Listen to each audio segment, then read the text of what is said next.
Vamos a... Vamos entonces a hablar acerca de nuestro tema que se llama la... Sí, muy bien.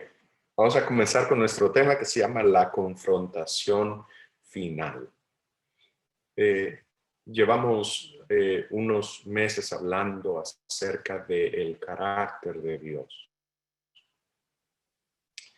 Sabemos que la Biblia nos habla que llega un momento, hay un punto donde el conflicto concluye, donde la rebelión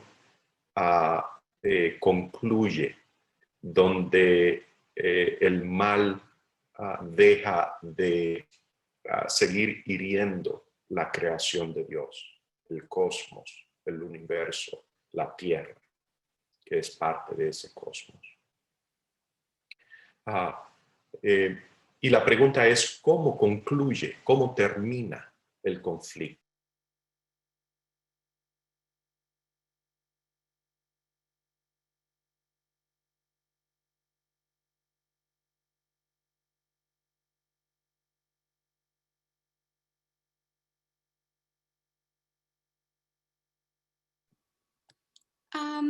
Yo dejé de escuchar al doctor y al parecer... Todos, Erika. Yo creo que el doctor... Parece que se le fue la Y señal. la internet, le damos unos minutitos. Ok, ahí está de nuevo, José.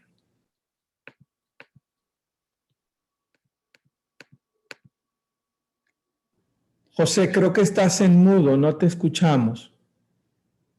Hablamos de cómo termina, no solo en el sentido de el mecanismo a través del cual sobreviene la destrucción al planeta, la destrucción al mal, sino también bajo qué términos, en qué términos. Y vamos a ver por qué es importante, es indispensable en realidad para que el proyecto de Dios, que es el de establecer su reino, establecer el orden del universo, de su gobierno, de la economía divina, sobre una base permanente de bienestar y bendición para sus criaturas, que es indispensable para que tenga éxito ese proyecto, que la forma como termina el conflicto sea consistente con su carácter, sea sobre una base que permita precisamente que por la eternidad se mantenga fundamentado sobre la base de su ley, de sus principios, sin que se levante rebelión nuevamente. Es indispensable para que eso tenga éxito, que se haga de una manera que reivindique el carácter de Dios. Aquí vale la pena que mencionemos otra vez algo que hablamos hace unas semanas atrás. La razón que el carácter de Dios necesita ser reivindicado no es porque Dios es alguien orgulloso, que su orgullo ha sido herido por las calumnias que se han dicho acerca de él y él quiere ser reivindicado. La razón que el conflicto sigue es porque el carácter de Dios necesita ser reivindicado. Esta reivindicación del carácter de Dios, esto es, cuando decimos reivindicado, estamos diciendo que sea visto, evaluado, juzgado correctamente, sin ninguna de las mentiras que el enemigo, calumnias que el enemigo ha levantado contra el carácter de Dios. ¿Por qué es imprescindible que el carácter de Dios sea reivindicado? Es simplemente porque ya hemos estudiado que los principios del gobierno de Dios, esto es, las leyes divinas, son una expresión perfecta de su carácter. Por lo tanto, los principios sobre los cuales el orden creado opera, funciona, es una expresión de quien Dios es. Y si ese orden, esas leyes, esos principios son malentendidos, no hay manera que funcionen en armonía, no hay una base sobre la cual edificar el gobierno y la operación de todas sus criaturas en el cosmos. Así que reivindicar el carácter de Dios es otra manera de decir que se está reivindicando los principios sobre los cuales nuestra existencia como criaturas de Él operan, funcionan.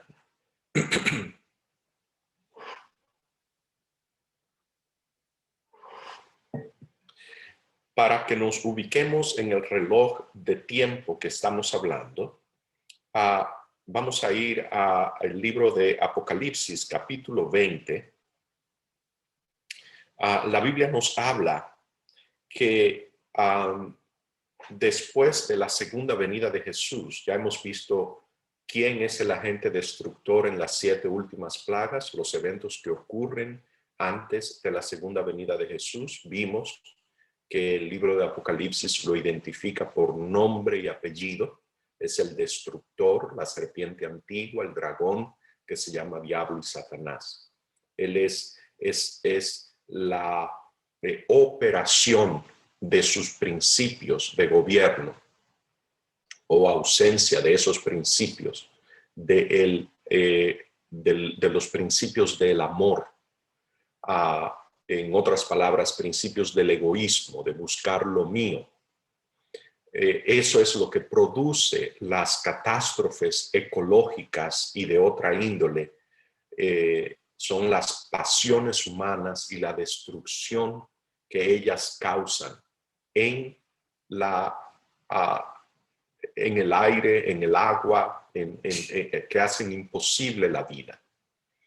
Ya vimos la semana pasada, estudiamos cuál es el candor de la venida de Jesús, que no es otra cosa que su carácter, y cómo tiene el efecto sobre aquellos que no toleran verlo, que están deformados de una forma tal. Esa revelación, al igual que tuvo el mismo efecto en la primera venida de Jesús, esa revelación de su carácter es lo que produce el rechazo, es lo que causa, ese es el resplandor de su venida. La Biblia nos habla que en este tiempo, Apocalipsis 20 describe que entonces el dragón es prendido, es arrestado. Dice, vi un ángel que descendía del cielo con la llave del abismo, una gran cadena en la mano, y prendió al dragón, la serpiente antigua, que es el diablo y Satanás, y lo ató por 1000 años. Así que ahora hay un periodo de tiempo después de la segunda venida de Jesús, cuando los santos somos trasladados al cielo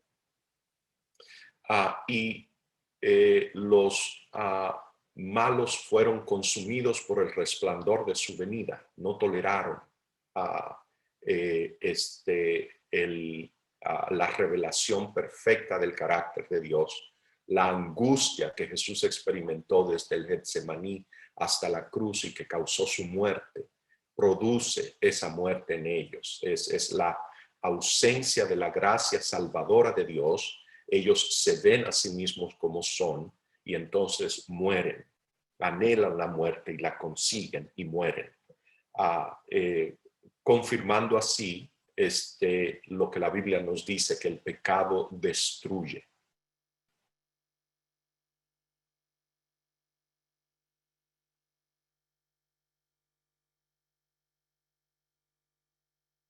texto dice, leyendo en el versículo 3, que es que él debe ser desatado. Es lo presenta como una necesidad, algo necesario, que debe ser desatado. Interesantemente, después que es desatado, el verso 8 dice que él y saldrá a engañar. Así que luego que es desatado, él continúa en su proyecto. No hay cambio. ¿Por qué es necesario que él deba ser desatado? ¿De dónde nace la necesidad?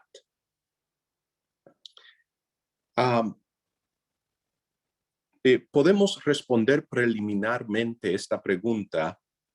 Ya tenemos suficientes elementos de juicio en nuestro estudio para saber. Una de ellas es que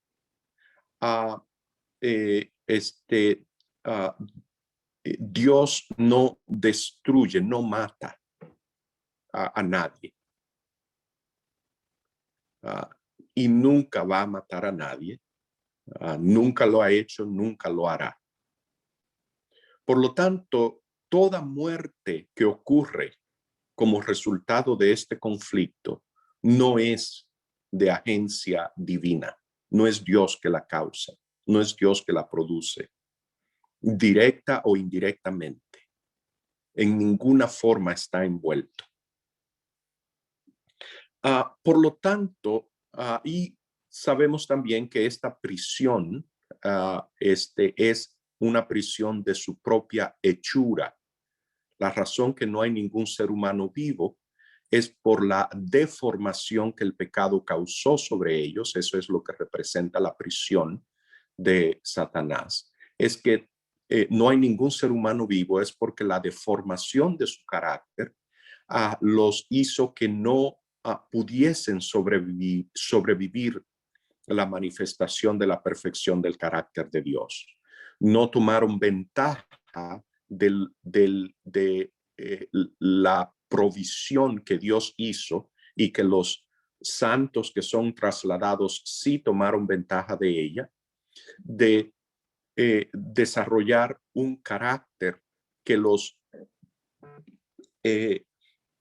hiciese que encajen en el reino de Dios. Así que el propósito, la razón de su emprisionamiento, que es simplemente que no hay seres humanos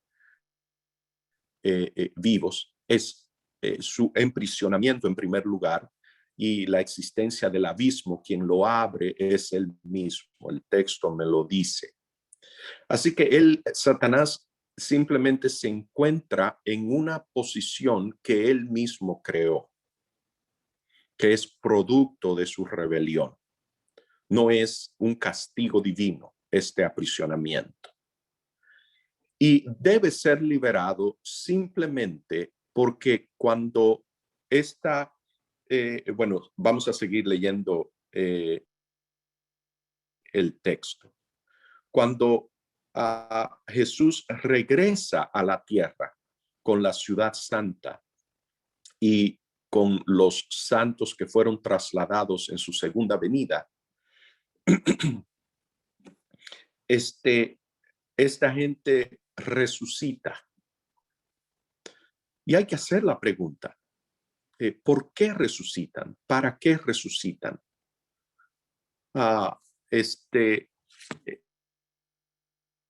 Es algo perverso que Dios tiene en mente.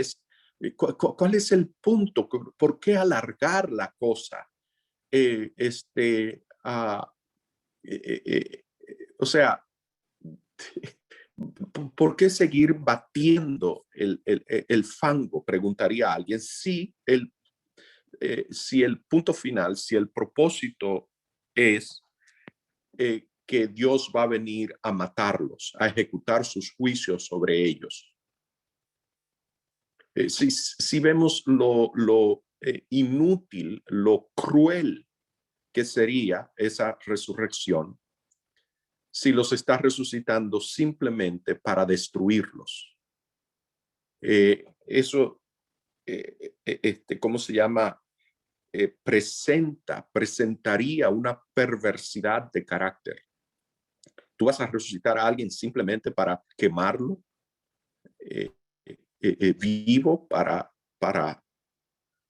vengarte sobre ellos.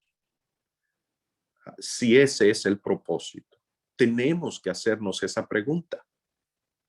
¿Cuál es el fin? ¿Qué es lo que lleva a lo que el versículo llama?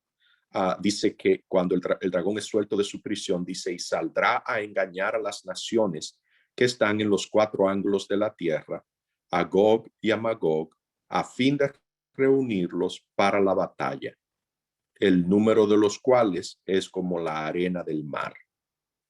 Así que hay una batalla final, hay una confrontación final. Y la Biblia le llama esto la batalla de Gog y Magog. Notemos que es una batalla en una guerra. Es una de las batallas en el conflicto cósmico. Los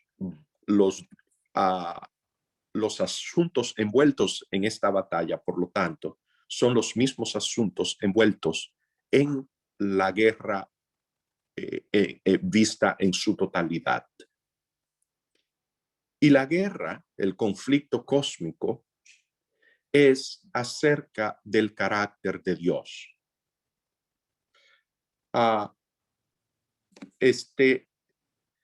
Así que esta batalla de Gog y Magog, cuando el enemigo sale a juntar a todas las naciones de los 4 ángulos de la tierra para reunirlos para esta batalla, está hablando de aquellos que resucitan, pero que no son parte de de la primera resurrección. No son de los santos, no son de los que fueron trasladados al cielo. En el libro El conflicto de los siglos, el último capítulo, la señora White, esta autora, describe en un lenguaje vívido cuál es el marco de pensamiento, qué es lo que hay en la mente de estas personas. Ellos resucitan y tienen el mismo curso de pensamiento que tenían antes de morir. Son personas de guerra, hay científicos, hay seres humanos de toda clase. El libro del profeta Ezequiel en el capítulo 38 describe detalles, le da le añade a la narrativa escueta de este versículo que leímos en Apocalipsis 20. Y habla allí acerca de esta batalla, de la batalla de Gog y Magog. Esta gente se comienza a organizar en escuadrones de batalla. Ellos toman su tiempo para desarrollar y manufacturar armas, desarrollar estrategias. El texto no nos dice cuánto tiempo sucede, cuánto tiempo ocurre entre la preparación y la confrontación final. Pero conociendo los principios de Dios, sabemos que va a ser todo el tiempo que ellos quieran. Ya que ellos son destruidos, se autodestruyen no hay ninguna prisa de parte de Dios. No hay una intervención de Dios que los toque para ser destruidos. Así que ellos se toman todo el tiempo que necesiten, la logística, el diseño, la manufactura, estrategias, todas las cosas, hasta que ellos se consideran a sí mismos listos para esta batalla. Yo quiero que notemos que en el capítulo 38 de Ezequiel, describe a el príncipe de Gog. Dice versículo 10, así ha dicho Jehová el Señor, en aquel día subirán palabras en tu corazón y concebirás mal pensamiento.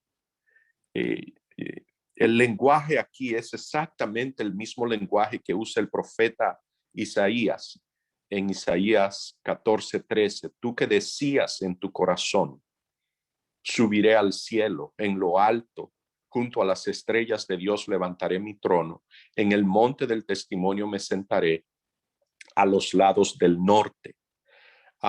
Ese proyecto que tiene, que había dicho en su corazón, está ahora dando frutos. Así que el pasaje me está llevando, me está recordando, me está contextualizando que esto es simplemente la culminación, es simplemente una batalla más de este conflicto que se inició cuando él dijo en su corazón, cuando solo su corazón conocía su intención de rebelión. Concibió mal pensamiento.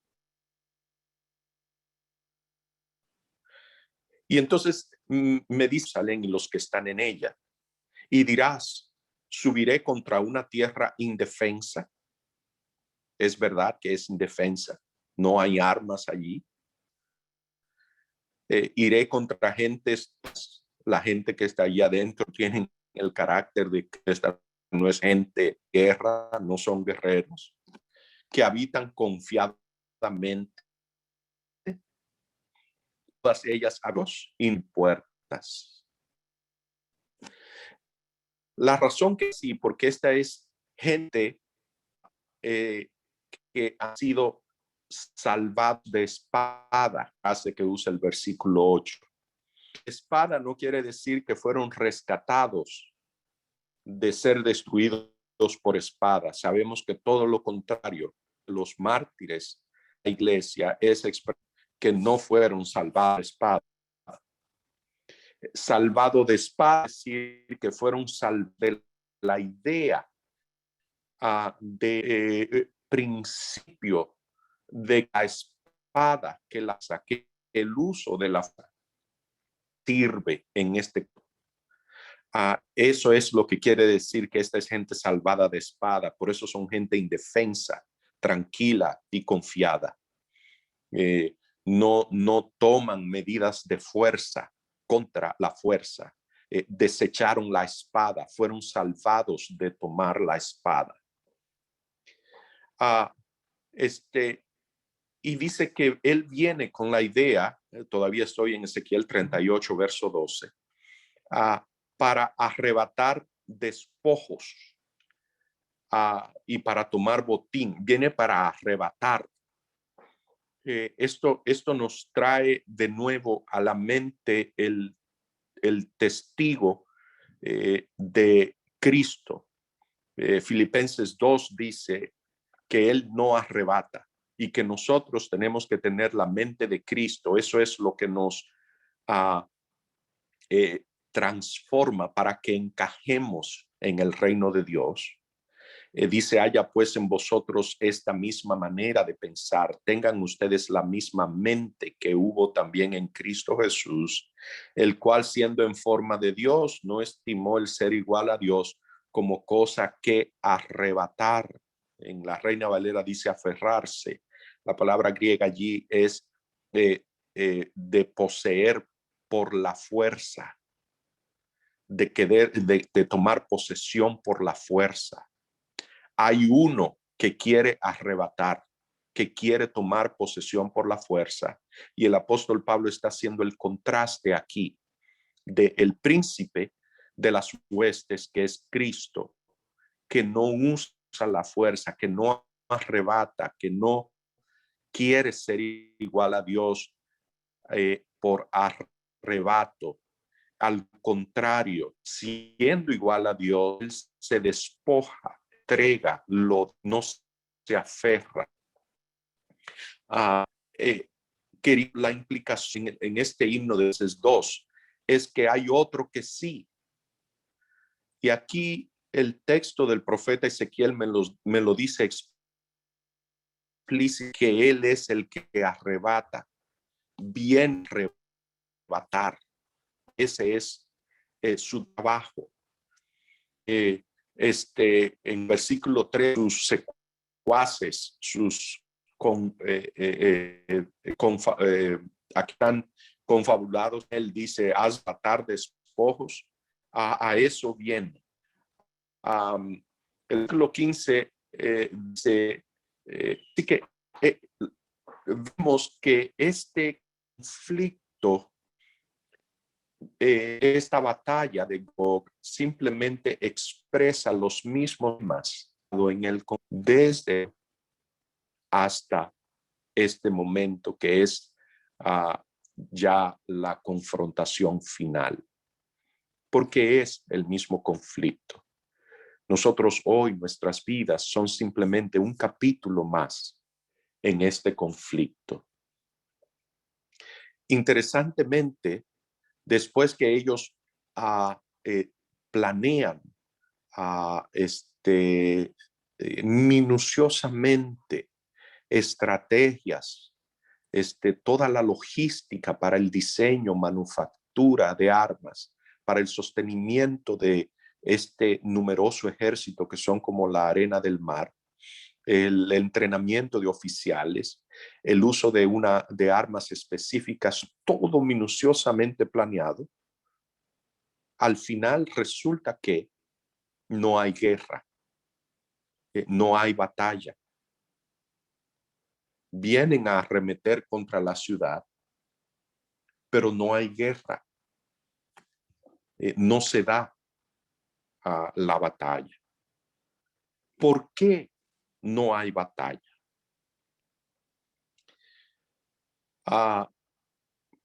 En el sentido que nosotros entendemos batallas, un choque o confrontación entre dos ejércitos armados.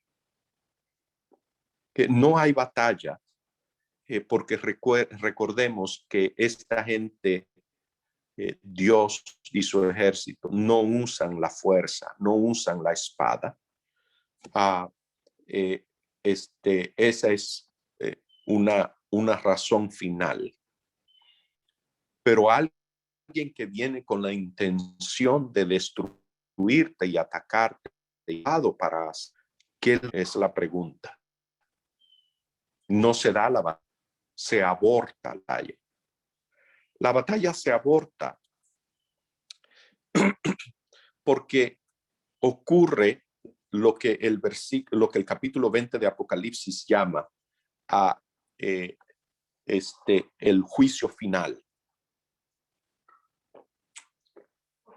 Este juicio final simplemente es, el conflicto de los siglos dice que es como una panorámica que se presenta sobre el entronamiento de Jesús. Recordemos que lo que está ocurriendo adentro de la ciudad son unas bodas. Hay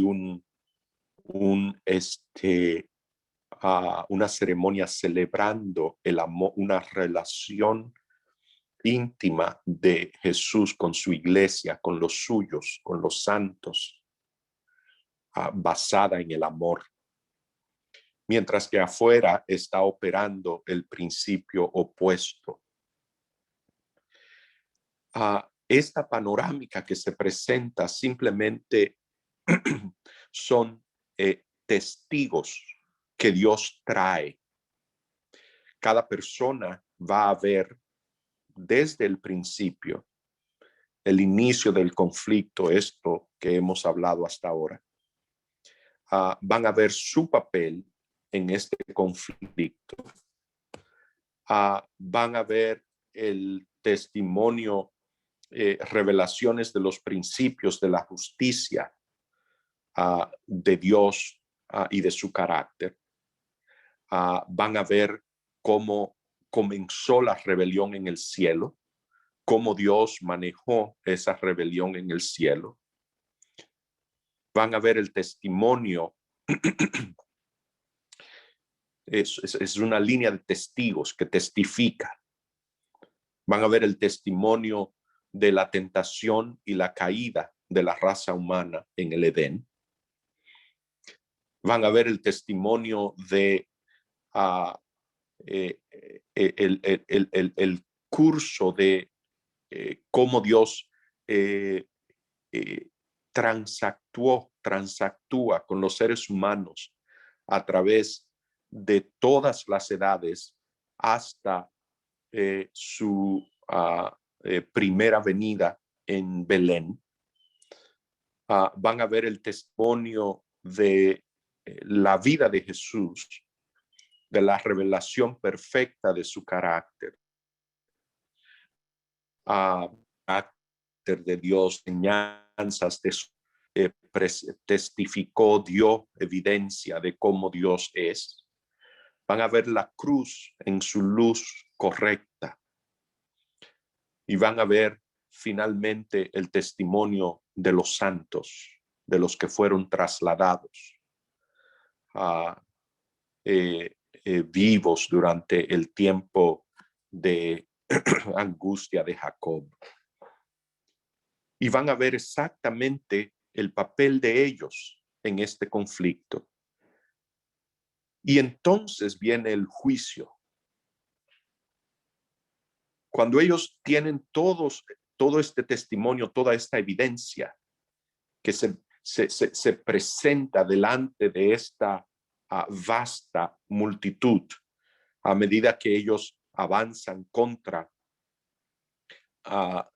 la ciudad santa y los santos, se les aborta el proyecto. Y es importante que entendamos cuál es el principio envuelto aquí. ¿Por qué se les aborta? ¿Por qué se paran? ¿Por qué quedan como paralizados? Esa es la frase que se usa en el conflicto de los siglos. Satanás queda como paralizado. ¿Por qué quedan como paralizados? La razón que quedan como paralizados es que ya sabemos, lo estudiamos a profundo y en detalle, que toda rebelión contra Dios es el producto, viene como resultado de tergiversar su carácter. Cuando Satanás tergiversó el carácter de Dios en su corazón, se despertó el espíritu de rebelión contra él. Por lo tanto, ahora, cuando ellos reciben este testimonio de esta grande nube de testigos, ellos pueden ver la verdad de su posición y de su condición, todas las oportunidades despreciadas y rechazadas, como echaron para atrás toda ola de gracia extendida por el Espíritu en sus vidas, entonces ven que Dios sí es bueno, es justo, solo quería salvarme, solo tiene planes de salvación, no hay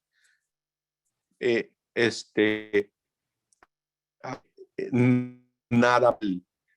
Ven su condición sobre todas las cosas, ven como Dios es santo, todo espíritu de rebelión es por qué guerra entre los malvados harán en la Nueva Jerusalén.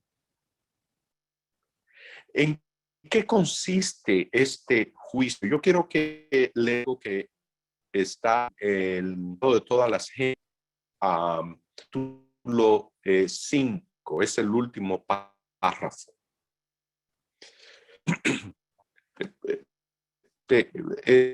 Con atención, son dos importantísimas aquí. El día del juicio final, estoy citando, cada alma perdida como les rechazada se presentará a la cruz y toda mente que fue cegada por la transgresión verá su verdadero significado. Ante la visión del Calvario con su víctima misteriosa, los pecadores quedarán condenados. Así que es solo esa visión del Calvario con su verdadero significado, que ellos quedan condenados delante de ellos mismos.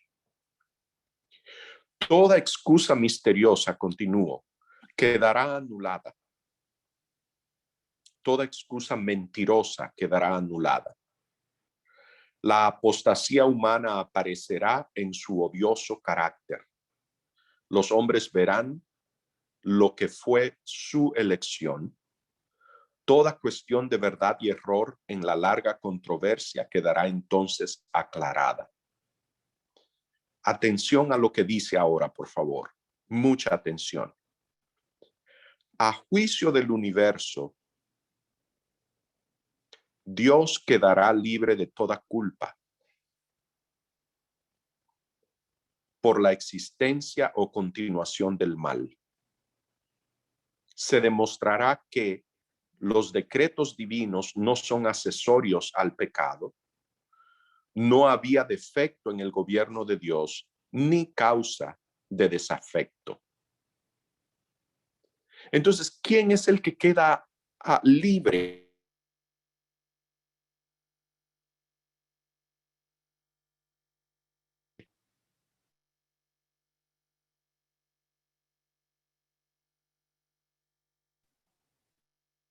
Es Dios.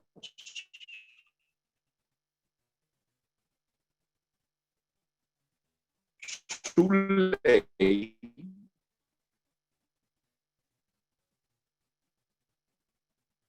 y su gobierno.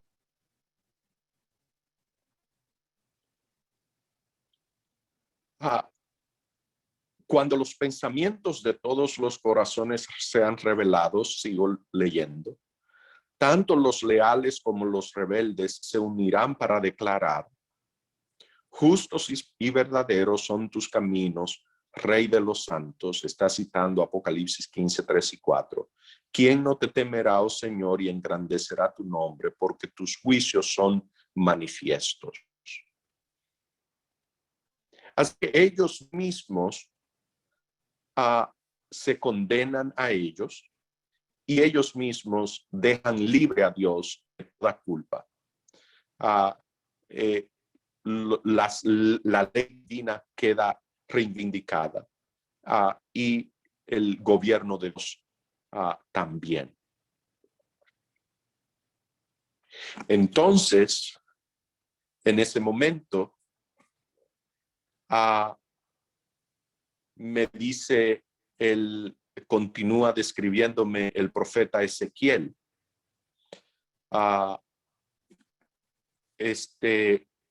que cuando versículo 16 me identifica, perdón, en el versículo 15 me da otro detalle del DNA, del identificándome, le dice, vendrás de tu lugar, de las regiones del norte. De nuevo me está enviando otra vez a Apocalipsis, a Isaías 14.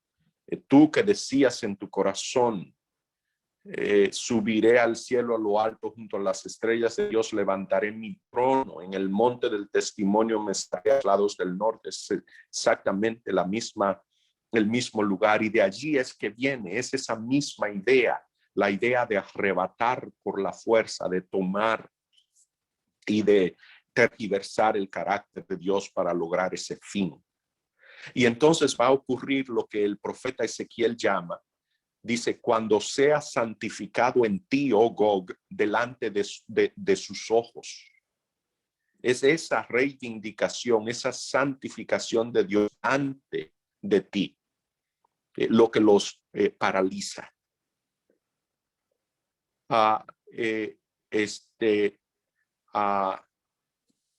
Y lo que ocurre entonces,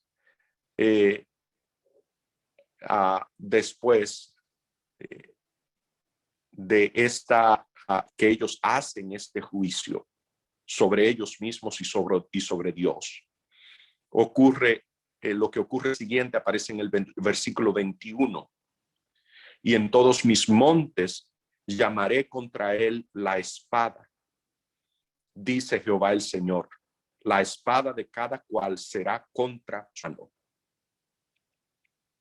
Por lo tanto, este llamar contra él la espada, simplemente volvemos al texto que vimos, que la tierra, la gente que ha sido salvada de la espada es la gente que abandonó la espada, la gente que no tiene espada en la mano, la gente que rechazó el uso de la fuerza, que rechazó el uso de la coerción, que abandonó a todos estos principios de la rebelión pecaminosos, que adoptaron la ley del amor en sus vidas y en su trato con su prójimo.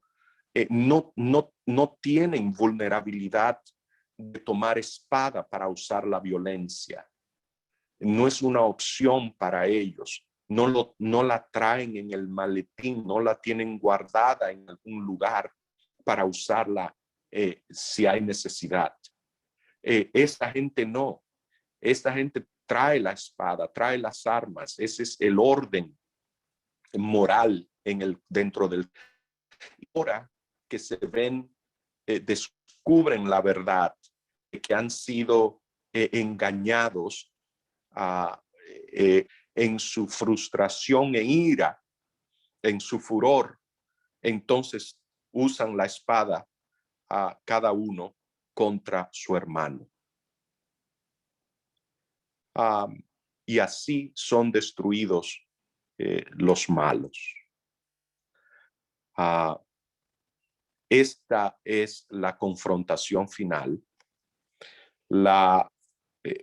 el principio importante de que el gobierno, el carácter de Dios, su ley y su gobierno son reivindicados.